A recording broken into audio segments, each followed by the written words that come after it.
Welcome to the Simply Pediatrics Podcast, simplifying holistic healthcare for infants and children. We're so glad you're here. Join Jennifer Zethner, holistic pediatric nurse practitioner and holistic mom of 3 on a mission. Listen in as she shares the answers to the most asked questions from parents in her practice every day and offers parents practical strategies and actionable steps to support their child's health and well-being. Enjoy this insightful episode of the Simply Pediatrics Podcast and stay tuned for more information at the end of the podcast. Hi, I'm Jennie Zethner. That's right, I'm here in my car. I don't know about the rest of you, but I find sitting in my car to be very peaceful. It happens to be one of the quietest places I have in my life.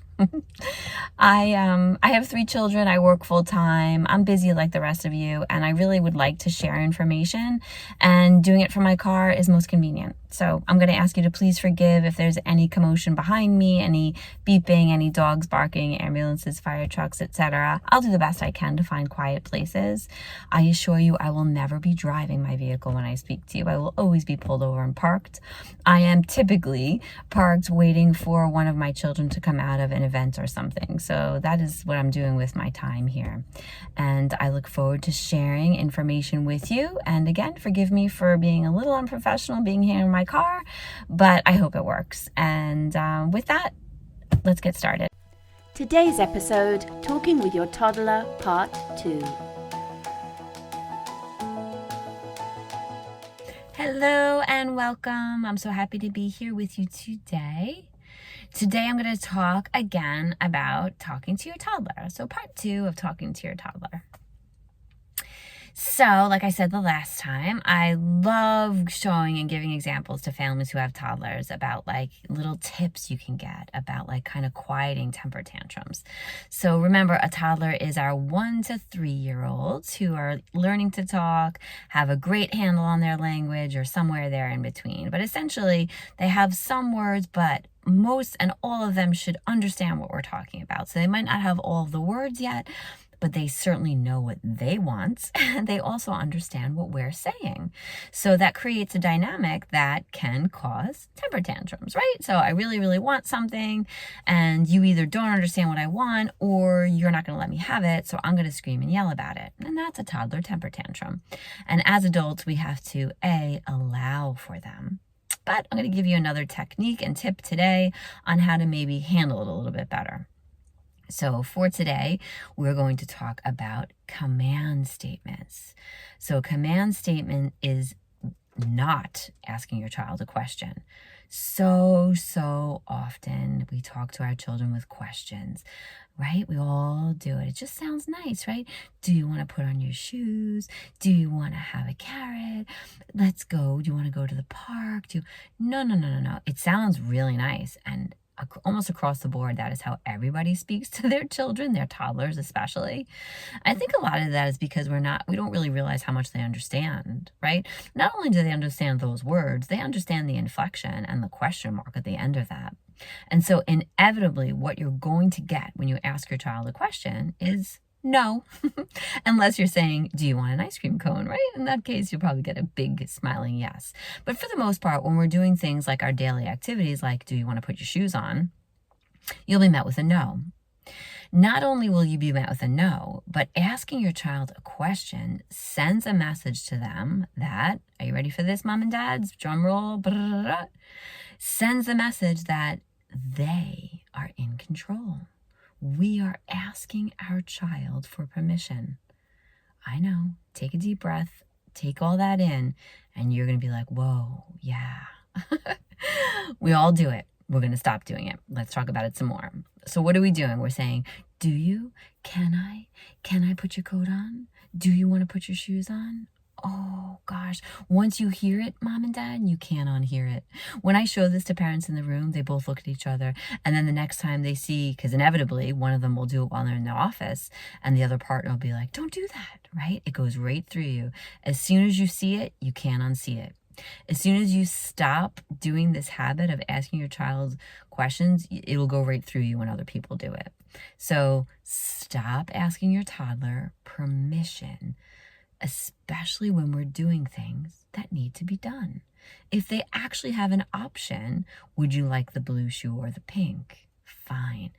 But don't give them lots of options because that's overwhelming for a toddler. And don't give them an option if they don't have one, for sure, which is exactly that example. Do you want to put your shoes on?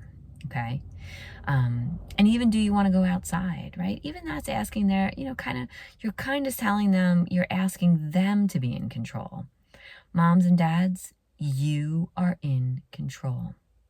If that's not a comfortable place for you to be, if you are a person who would rather not be the partner who's in control, or even the friend or family member who's in control, you have the type of personality that sits back and you like others to do, that's fine. That's fine and normal, totally normal. But once you have children, understand that they need you to be in control all the time. They thrive in the environment where they know that mom and dad are driving the car. They don't want to be driving the car. They want to be in the back seat, strapped in, even if they don't want to be there. They want to know that they're safe. When we start asking our children questions, do you want? Can I do?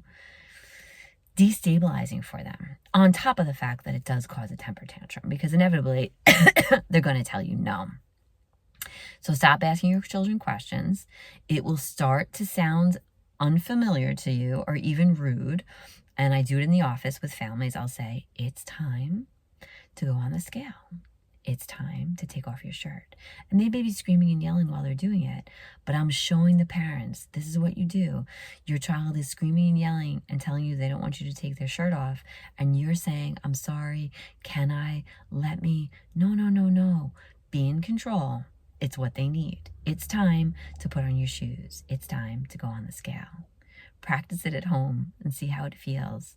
I trust me, once you see it, you can't unsee it, and you will begin to speak to your child that way, and you will have less temper tantrums. You will definitely have less temper tantrums, and you'll have a little bit, slightly more, relatively, right?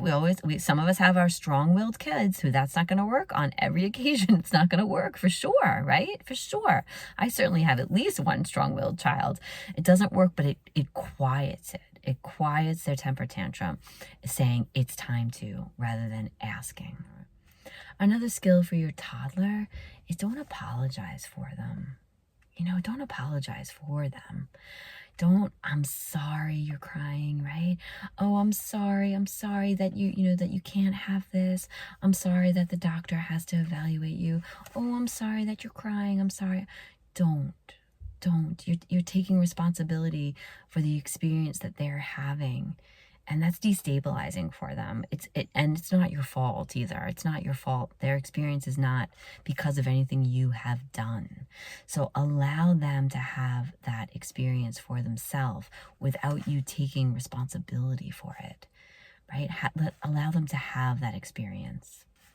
Okay, raising a toddler is exhausting work. It truly is. Remember, I have 3 children and I can remember it vividly. It's exhausting. Give yourself grace. Take a breath. We all mess it up. Every once in a while, we all mess it up. And it's okay. It's okay. But try this skill. Try this tool of command statements and work it into your parenting of your toddler day to day. And you will see a different reaction from them. You will have a different relationship with them as well. And encourage the other caregivers around you, especially if you have a nanny or grandparents, encourage them to do the same. You really will. You'll see a change in their disposition and in the ways that they interact with you.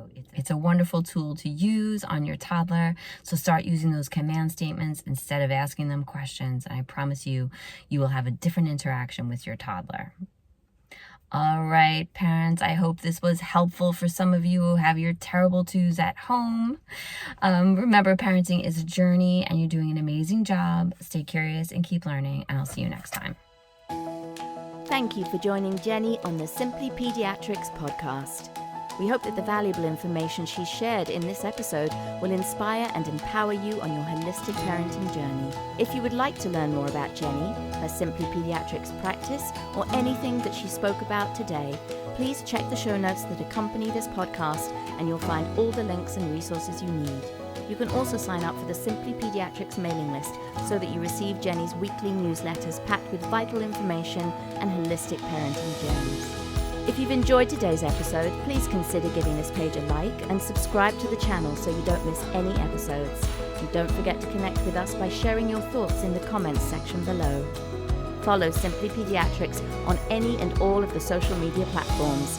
And if you're interested in an in-person or virtual appointment with Jennie, please see the contact details in the show notes.